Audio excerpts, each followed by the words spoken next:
समुद्र मंथनामध्ये निघालेली सर्व रत्नांचे विभाजन देवांमध्ये आणि असुरांमध्ये समान झाले। पण त्याच मंथनामध्ये अमृत कलशाचा प्रारंभ झाला आणि तो अमृत कलश असुरांनी देवांकडून उडवून घेतला। म्हणून अमृत कलशाला असुरांकडून मुक्त करण्यासाठी श्री हरी विष्णूंनी एक रूप धारण केलं, मोहिनी।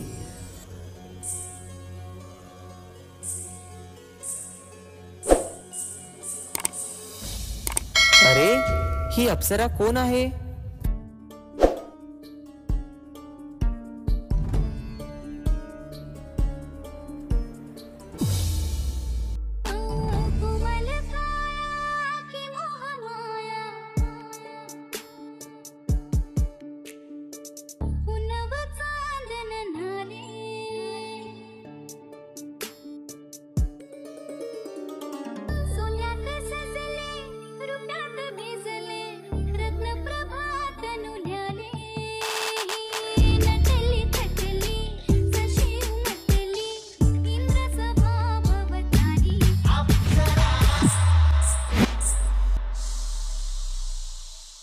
मी हे अमृत असुरांमध्ये आणि देवतांमध्ये एक समान देईन।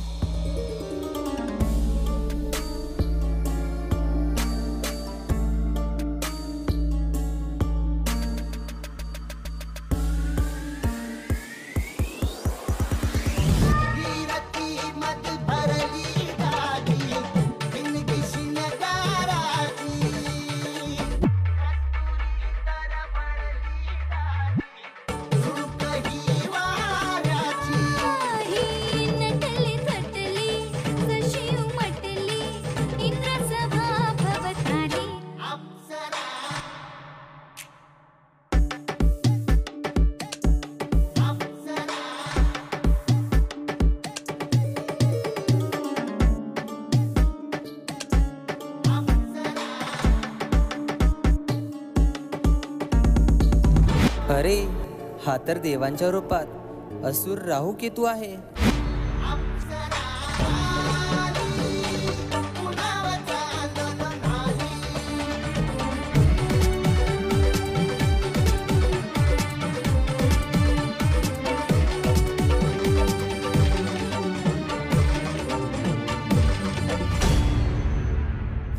आणि अशा प्रकारे राहू केतूचा वध झाल्यानंतर त्याचे रूपांतर 2 ग्रहांमध्ये झाले आणि मोहिनी धारण केलेल्या रूपात श्री हरी विष्णूंनी तो अमृत कलश देवतांना दिला।